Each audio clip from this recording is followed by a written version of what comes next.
Greetings, everyone. This is Terry Naturally with another edition of Terry Talks Nutrition.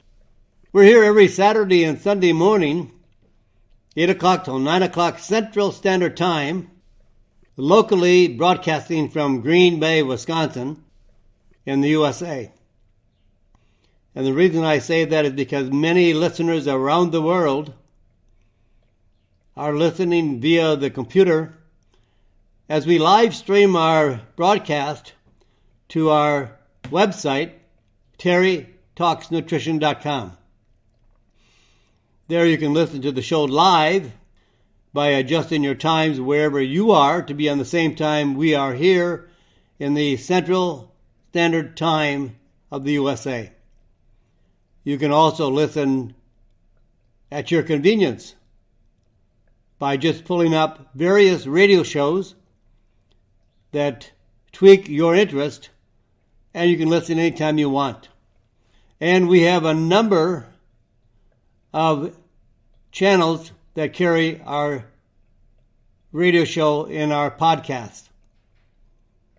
So you can listen all different ways across the country, across the world. We're always happy to have you with us. And I hope that we share a lot of good information for you, that you can make better decisions and better choices to have better health. Health is your choice, my choice. What we do every day is a choice. As to how we choose our choices, we can influence our health for good or for bad. It's so simple. It isn't all about drugs. It's not all about vaccines. It's about making our body healthier. We're in deep trouble. We are the sickest country in the world.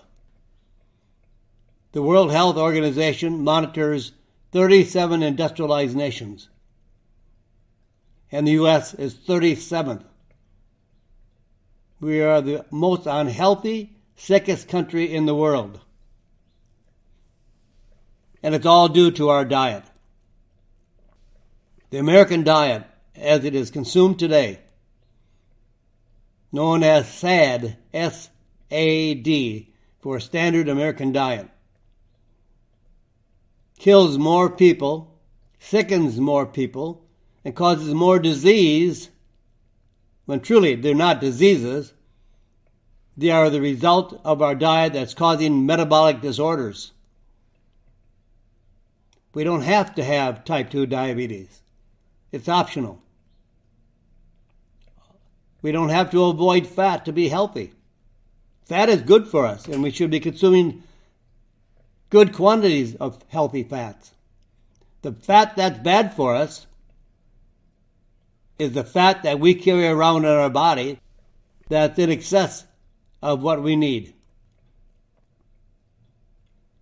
The people carrying around a pot belly or a beer belly or a bread belly. The American diet is made up of mostly carbohydrates and sugar. If you change your diet, and I believe that you're listening to this program because you want to find more choices and more ways to improve your health. Maybe you're sick and tired of being sick and tired. And you want to make changes. And you want to know, how do I make these changes? And what can I do? I absolutely believe, and I am convinced, that changing your diet from a carbohydrate sugar diet, which makes everybody fat. Almost 50% of Americans, white, black, Hispanic, are obese. 48% of the black community is obese. 44% of Hispanic community is obese. And of the white community, 42%. Come on, Americans. We're unhealthy. That's why you're sick. Obesity causes many of our diseases, including cancer. Smoking and obesity are the two major causes of cancer. And we're looking for and spending billions and billions and billions of dollars looking for a cure for cancer. Hey, that's just because they want to make money. It's a money-making industry. We can change that by changing our diet, by changing our lifestyle, by making better choices, by getting healthier, more fit, lean, slim. It's up to us, folks. It's our responsibility, not the doctor, not the drug companies. The drug companies love sick people. That's their best customer. So it's up to us to make those choices. And we can do it. Simple changes can make a huge impact in several months. It's amazing how forgiving the body is. We can abuse our body over decades, and yet within several months of changes, healthy changes, we can see healthy influences of our body. It's simple. But people don't want to give up their sugar. They don't want to give up their bread and their pasta and their cakes and pies and candies and sweet rolls and bread muffins. And that's what people live on in America. But if you make changes and you include a better quality of protein and a high level of fats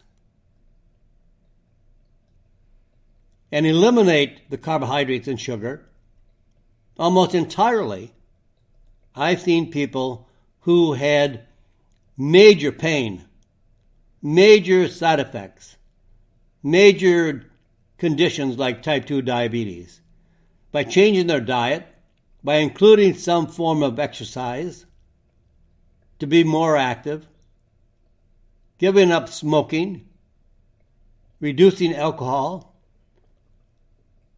Hey, I'm not taking away all your fun. Occasionally, those things are great too. But Americans live that way. And all I'm asking you to do is to live a better, healthier way, and with some times where you may include a dessert or something. But Americans are on the dessert trail all the time. It's all sugar, sweet, soft drinks, all the junk that people are eating today is not really food. It's just calories and non-nutritious, I have a better word, but garbage. It's not healthy enough to be eaten. Oh, it'll fill your belly. It'll stop your belly from aching. It'll give you some calories. And all those calories can't be burned. We're eating more calories every decade than we did the previous decade, and we're not doing anything. We're not burning off all those calories. And then we have all this sugar that some people believe we need for energy, but it's not working because they're still tired after eating all this sugar because it makes them more tired. And insulin, the hormone that is released to provide a shuttling system, taking the sugar into the cell to provide energy, doesn't work anymore because we can't keep up with the level of sugar that we're eating. We don't have enough insulin. So the sugar is stored because it can't get into the cell. And where is it stored? In the form of fat. Fat does not make us fat. Proteins and fats actually make you slim, trim, and not trying to be. If you follow a good ketogenic diet, which is primarily a good quality protein diet, not a high protein diet, just moderate amount of protein, plus fats, very low carbohydrates, very low, and no, I don't want to say low sugar, no sugar. The carbohydrates actually convert to sugar. That's the only way they're metabolized in the body. Getting the carbohydrates down to a very, very, very low level. My level is somewhere between 20 and 30 grams of carbohydrates a day.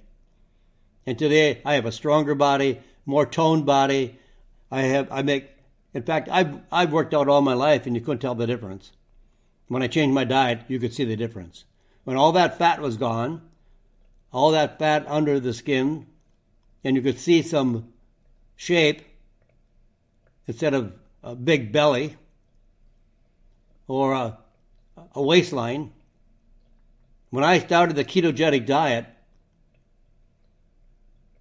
my waistline, I'm 5'7", my waistline was up to 36. That is crazy. I didn't have a pot belly, but I had a lot of, let's say I had a spare tire. And I'm in health. What's wrong? Now I have a 30-inch waist. And I eat as much as I want to eat of the foods that are of the best foods in the ketogenic diet.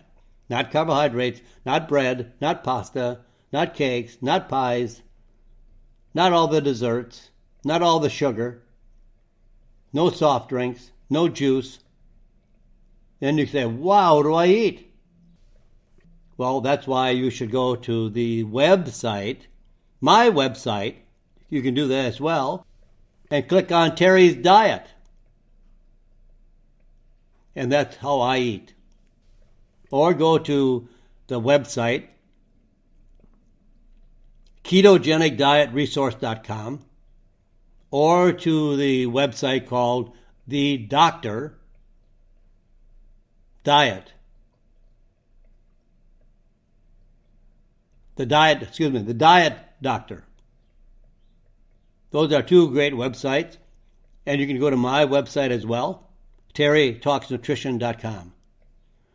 But I just want you to realize that we are getting sick because of how we live. 98% of all of our diseases,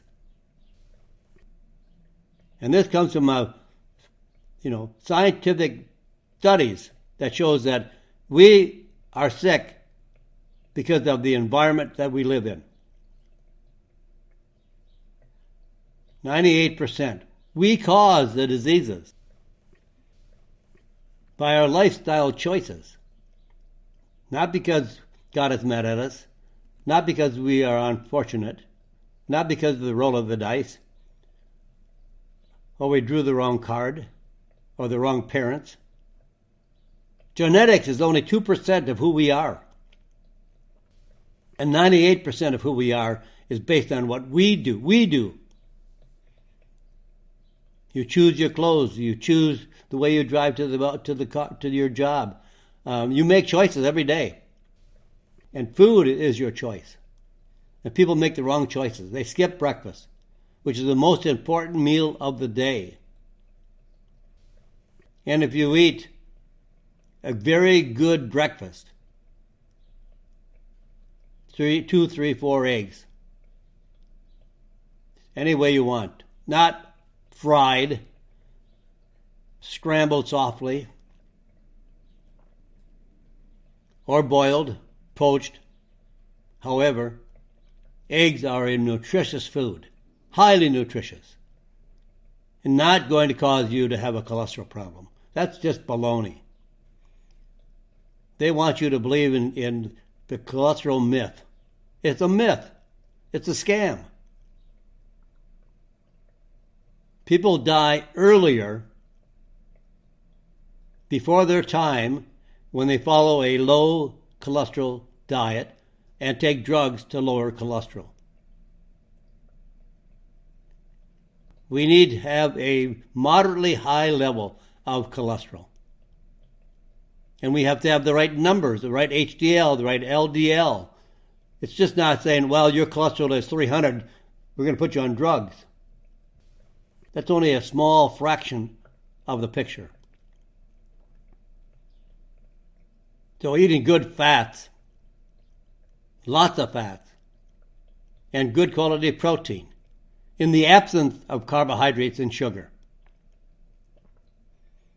And you will lose weight without even trying, without blinking an eye. You will shed weight like crazy and you'll be in great shape. You'll be fit. You know, at 36-inch waistline, I was creeping up there to be one of those, hey, that's not good for your heart. That's not what it should be.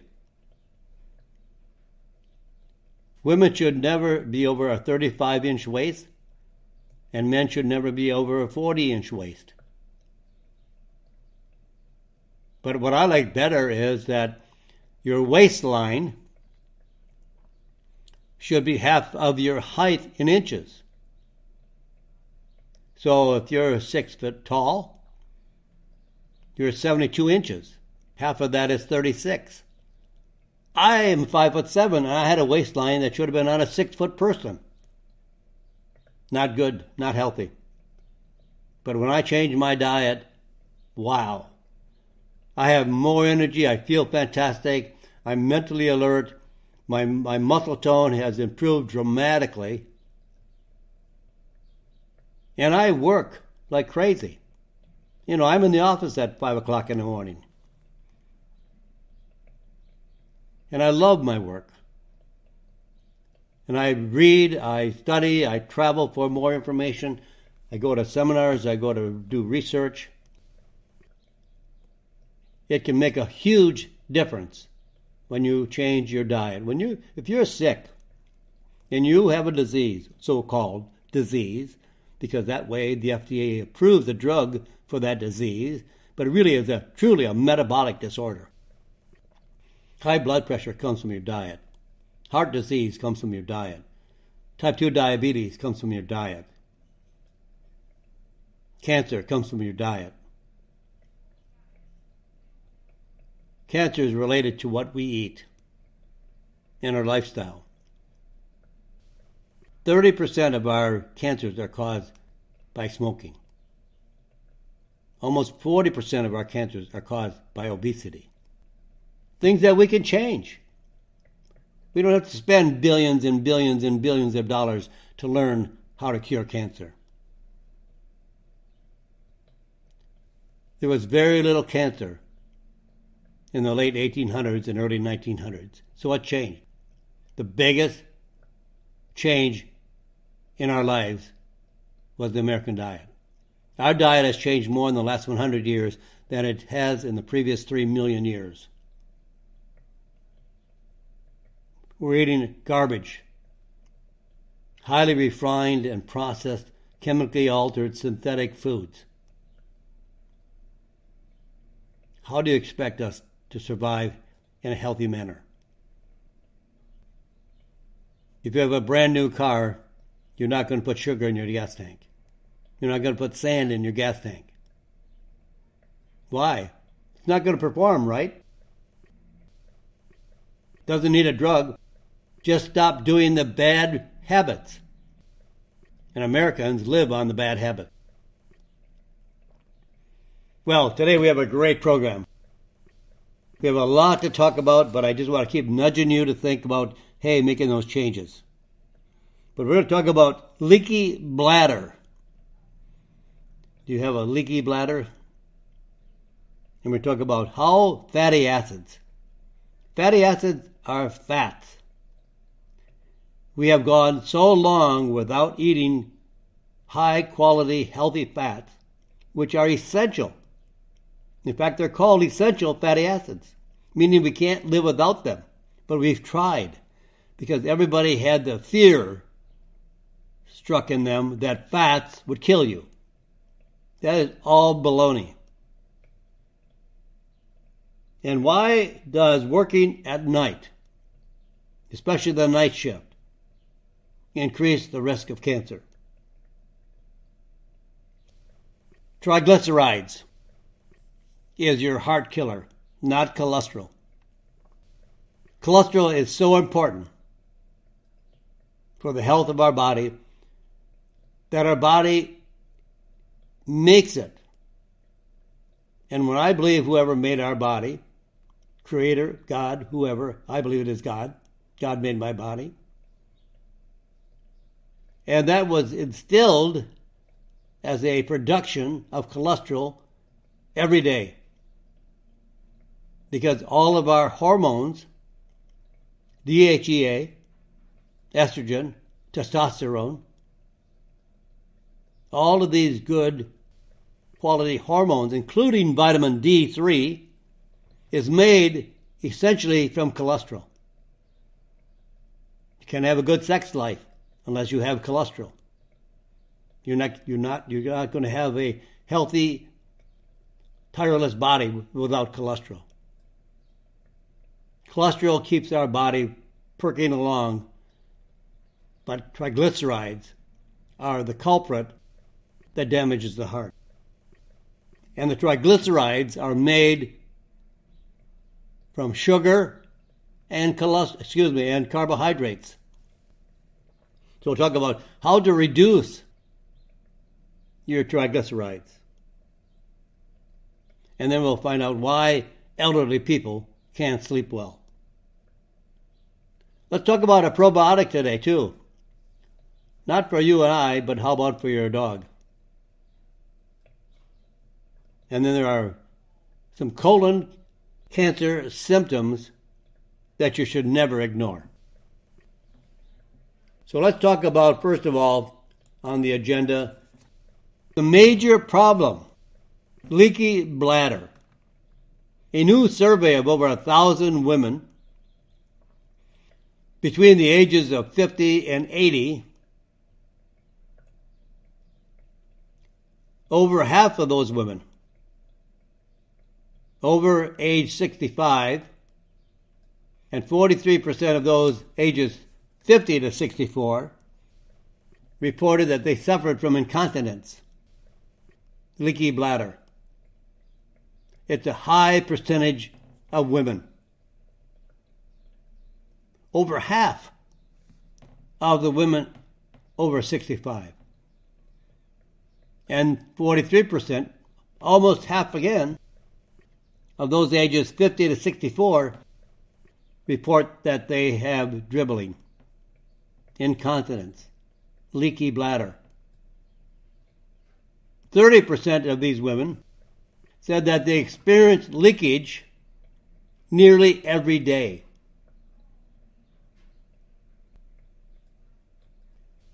And they have a very common trigger. 79% of these women said coughing and sneezing causes them to dribble, leaking. 64% said not having enough time to reach the bathroom. And 60% of the women said they were too embarrassed to talk to their doctor about their bladder problem. So they may go without help, but I think I can offer you some help today. And I can offer you some lifestyle suggestions to reduce your bladder leakage. So first of all, if you're having a problem, you have to avoid what's causing the problem. So let's talk about some of the irritants that cause irritation in your bladder and more leakage. Artificial sweeteners. And a lot of women use artificial sweeteners. Women drinking Diet Coke at 3.5 times more leakage, such as urgency episodes, versus women drinking water. Smoking, nicotine. Found in a clinical study, twice as many women who smoked had problems with incontinence versus non-smokers. Coughing from smoking stresses the bladder. No, we always do these things like smoking, drinking excessively, eating a lot of carbohydrates and a lot of sugar, which are the cause of most of our problems today, health problems. And then we look for a drug not thinking about giving up what's causing the problem. So we are still taking a drug, trying to overcompensate the condition, but we still haven't got to the root cause. We don't seem to want to give up the root cause of our diseases, but we tend to take a drug. So alcohol, caffeine are two others that are irritants to the bladder. And then, of course, everybody should lose weight. Extra weight puts pressure on the bladder. And then again, empty the bladder more often. For some women, it's even better to visit the bathroom every 2 to 4 hours.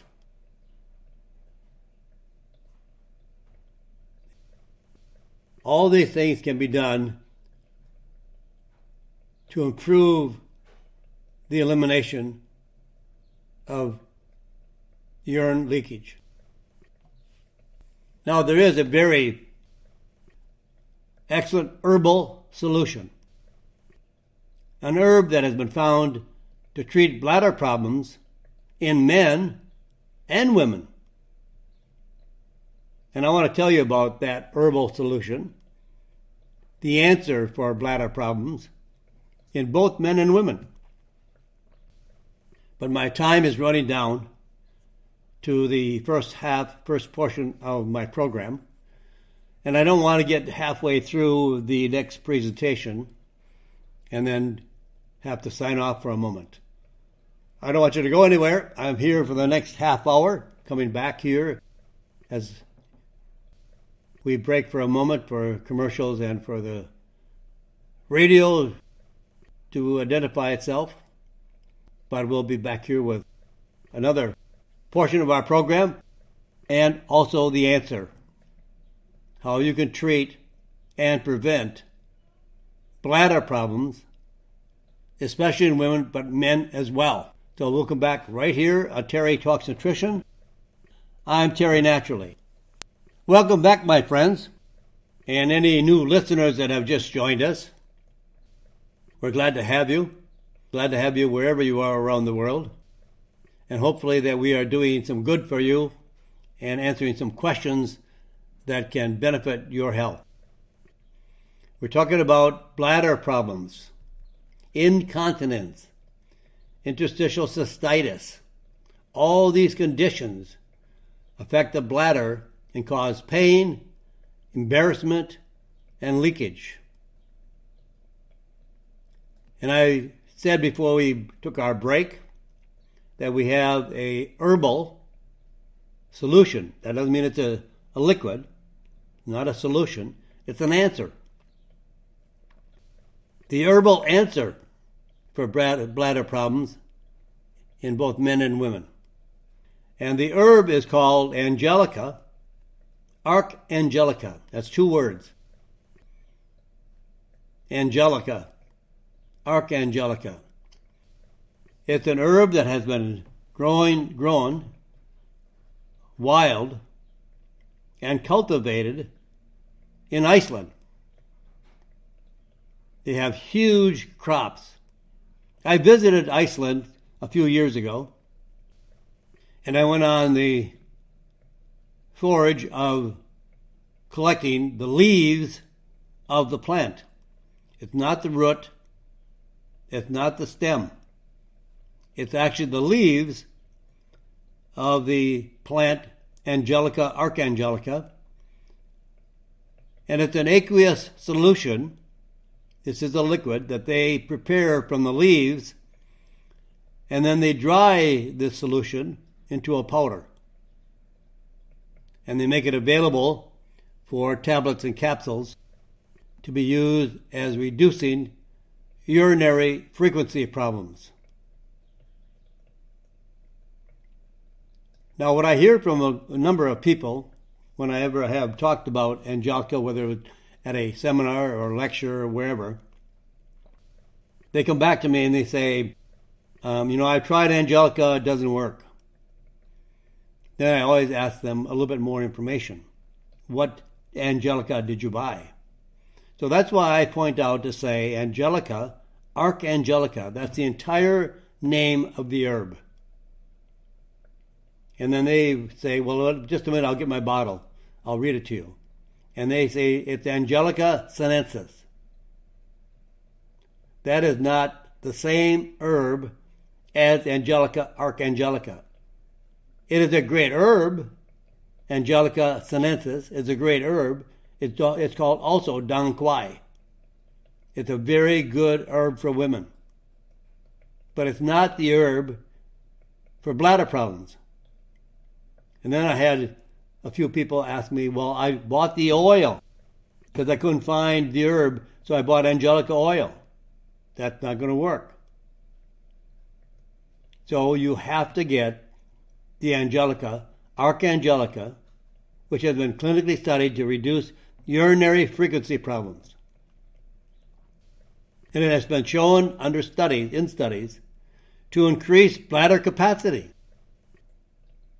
and reduce the number of urinations at night, and that's where men come in.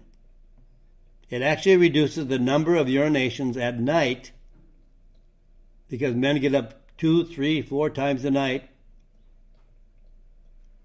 and barely have enough urine to eliminate, but they have this urge to get up. And this does not affect the prostate. It affects the bladder. Men don't get up because they have a prostate disorder. They get up because they have a bladder problem. So this has been shown to increase the bladder capacity, reduce the number of urinations at night and day for women, particularly in participants who had a small bladder volume. So what does this mean? Well, the subjects in the study, the participants, found that they had to make fewer bathroom trips at night. Some were doing 4 or 5 times a night, down to maybe 1 time at night. Some, 10 to 15% of those that were studied, completely stopped nighttime urination. Fewer bathroom trips ultimately means better sleep, better rest, better health, better life. So look for Angelica Archangelica. It'll pay you back big dividends. And it's useful for overactive bladder and stress incontinence, BPH, prostate disorders, and reducing nighttime trips to the bathroom, bedwetting, and interstitial cystitis, which can be a very painful condition of the bladder, and with many, many trips to the bathroom. In Iceland,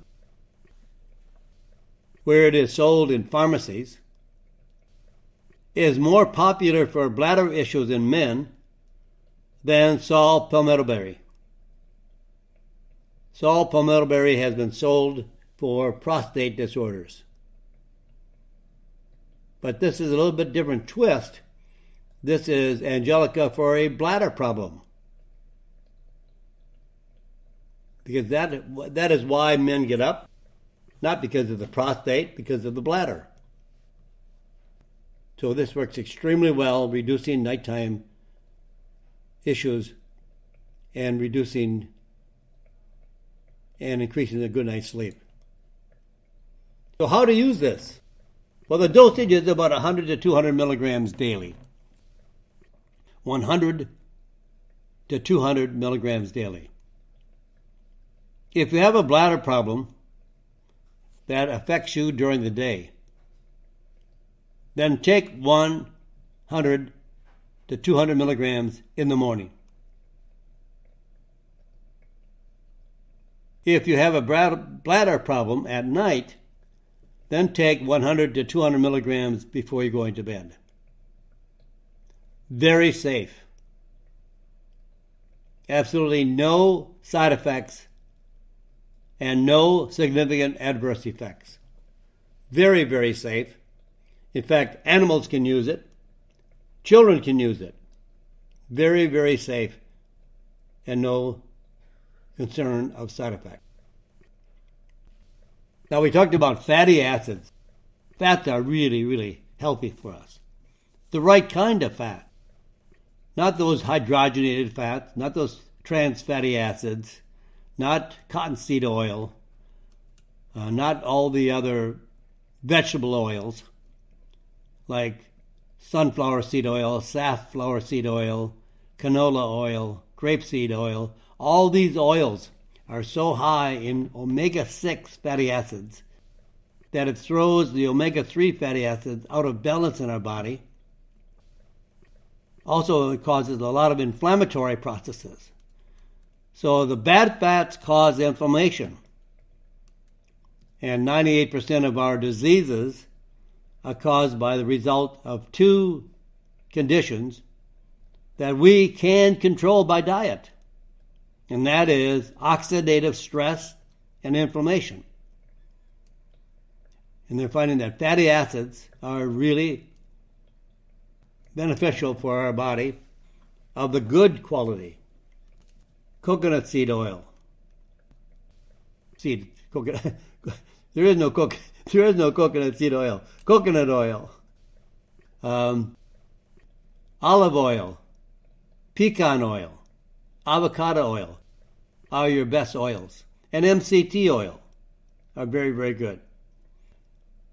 So now they have discovered that these healthy fatty acids affect multiple sclerosis in a positive, healthy manner.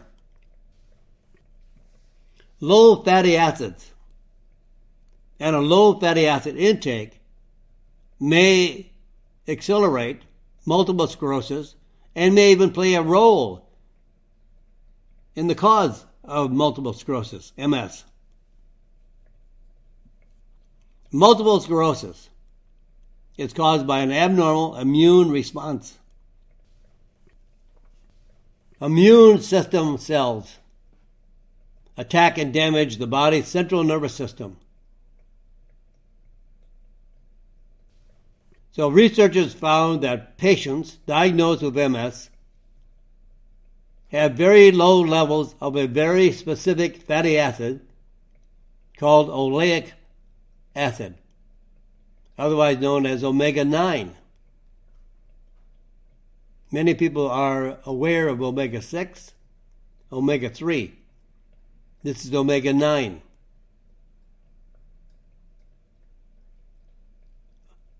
Oleic acid has been found to be critical and very important in regulating a normal immune response, suppressing unnecessary or abnormal immune cell activity. In recent laboratory experiments, researchers introduced oleic acid into tissue samples from MS patients, and normal immune cell response was restored. You know, our body, if we ate the right foods and maybe supplemented our diet to some degree to establish a healthy immune system, there would not be a requirement for vaccines. But vaccines are made for those people that have no desire to make changes in their health, no desire to lose weight when they're obese, no desire to be healthy, and no desire to give up the foods that caused all their problems. So, some people may need a vaccine, but that's a whole nother issue. It's a very personal issue that only maybe you, your doctor, and God can decide what is best for you. But this high level of oleic acid, where are they found? The best source is olive oil. But you have to get a really good quality olive oil. Olive oil is a very adulterated oil. They mix other oils with it to reduce the cost, but they're not necessarily reducing the price. They're making a cheap oil and making a great margin. Olive oil. If a good high-quality olive oil containing oleic acid and polyphenols is a food, but I would say it's close to a medicine. It has such medicinal value in regards to improving the quality and the health of the body. Now, in the studies that were used in oleic acid from olive oil, they recommended 50 ml, and that equates to 3.5 tablespoons of olive oil daily. It'll bring you big dividends if you get your level of olive oil up to 3.5 tablespoons per day. Most of the studies I've seen was done on that level. Also, you can include pecan oil, avocado oil, and macadamia nut oil. They are all very high in oleic acid, which is omega-9. If you take olive oil, and I always take it by the spoonful, I also use it on my eggs, I also use it on salads, but I don't like to waste it. And when you put it on a salad, take a look at your salad bowl after you've eaten the salad. You have an awful lot of oil at the bottom. That whole bowl is really oily. So I take it off the spoon. I take 3 or 4 tablespoons of olive oil daily, along with pecan oil and butter and many other sources of good quality fats. We should have more fats. Now, this is really going against the grain. We should have more fat in our diet than any other food component. More fats than protein. More fats than carbohydrates and sugar. Our diet should be high in fats. Now, we have lived about the last 70 years on a low-fat diet. We have to change that. So why does working the night shift increase the cancer risk?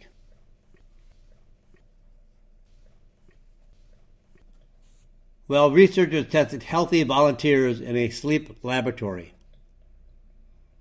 For 1 week, half of the volunteers stayed awake during the day and slept at night, while the other half stayed awake at night and slept during the day. The researchers found that while both groups experienced cellular changes that can lead to cancer, we want to prevent cellular changes. The body's DNA repair, it's like a repair kit that we go through daily, did not function as effectively at night versus the day shift volunteers. So staying awake at night interferes with the timing of the body's natural cancer prevention system and reduces its effectiveness, especially the secretion of melatonin from the pineal gland.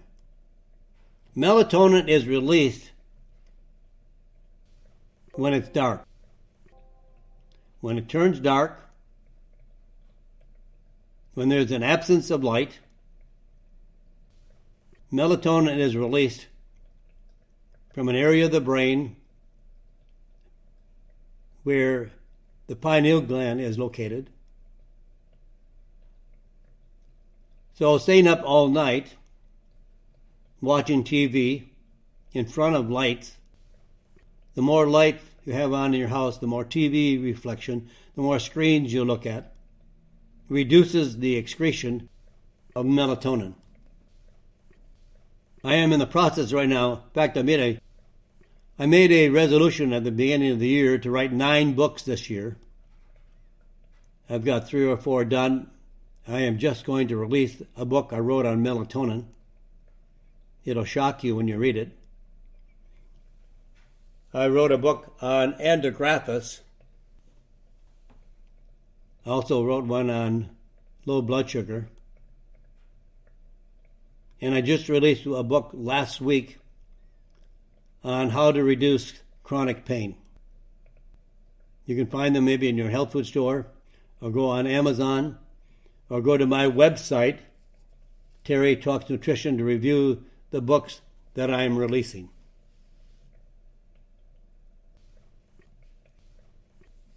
So melatonin. If I ask you if you use melatonin, or why you use melatonin, more than likely you would say because it helps sleep. That is just a very tip of the iceberg called melatonin.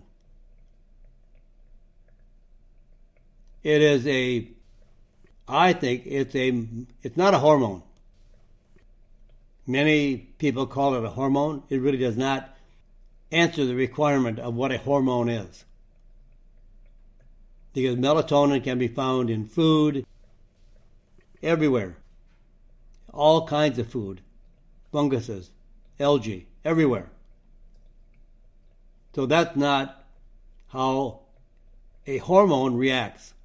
A hormone is only released from a gland and is not found in food. You don't find estrogen in a food. You don't find testosterone in a food. Melatonin is everywhere. And you'll be shocked when you read my book that I think it is one of the most powerful, miraculous molecules. And I believe everybody, whether you sleep or not sleep, should take melatonin. Now, it's produced primarily in the body at night, but at a very specific time of night, when caveman had no lights. They went to bed at dark. But because we became more industrialized, we made lighting standard in homes, factories, and around the world. So we stay up under lights rather than going to bed at dark. When dark comes around, sunset, that's the time the melatonin is released. So if you stay up all night and you go to bed at 2 in the morning, and then you say, oh, I forgot to take my melatonin because I want to sleep, you've already lost a big percentage of the melatonin that would have been normally secreted by the gland, by the pineal gland. Melatonin has been found to stop hormone-dependent cancers. There are over 28,000 studies on melatonin. Just a few on sleep. Many of them on actually blocking COVID-19 virus, treating cancer, treating heart disease, supporting the immune system. So melatonin has been found to stop hormone-dependent cancers. That would be like breast cancer, uterine cancer, prostate cancer, and many other types of cancer, including oral cancer, kidney, liver, and lung cancer, pancreatic, colon cancer, melanoma, skin cancer. Because we're not utilizing the natural melatonin that our body would be secreting. because now we can stay up all night. When sunset comes around at 6:30, 7 o'clock, that's when our pineal gland starts secreting melatonin. But we block it because we turn all the lights on. We turn on TV. We're in front of the screens. We go to bed at night and we can't sleep, so we watch TV, which makes it even worse. There should be no TV in your bedroom. And then it causes pancreatic cancer. Standard cancer drug treatment versus melatonin. 67% of the cancer drug group developed cancer versus 33% of the melatonin group. When the treatments were combined with drug treatment and melatonin, only 10% developed cancer. Breast cancer. In a study of women with metastatic cancer, breast cancer, that was not responding to tamoxifen, by adding melatonin, induced partial regression and or stable disease, no progression of the cancer at all. In 85% of the participants, this was at a dosage of 20 milligrams to 100 milligrams of melatonin. It is absolutely safe, non-toxic. It has no side effects. So most of the cancer trials that have used high doses of melatonin were up to 20 milligrams daily and beyond. For yourself, self-regulating, I would not exceed 20 milligrams daily. I know many doctors, alternative physicians, are prescribing up to 100 milligrams a day. Without an alternative physician giving you some support and monitoring your results, I would say with 20 milligrams or less. It is a huge, miraculous molecule. 28,000 studies. It's the most studied natural component in the world. So it has a huge benefit. So it's extremely beneficial. Now here are some symptoms that you should never ignore about cancer. Blood in the stool. Never ignore. If you see blood in your stool, or assume that maybe it's just hemorrhoids. Blood can also be a sign of internal bleeding caused by colon cancer. It isn't uncommon for someone to bleed internally for up to 6 months before visible signs of blood can be noticed after a bowel movement. And most of the time, blood after a bowel movement is not a sign of something dangerous, but a healthcare practitioner should determine if it is dangerous or not, or whether you should have further tests. Colon cancer screening is now recommended starting at age 45. Colon cancer rates are rising faster in people under the age of 50. Our diet, our environment, our exposure to so many chemicals.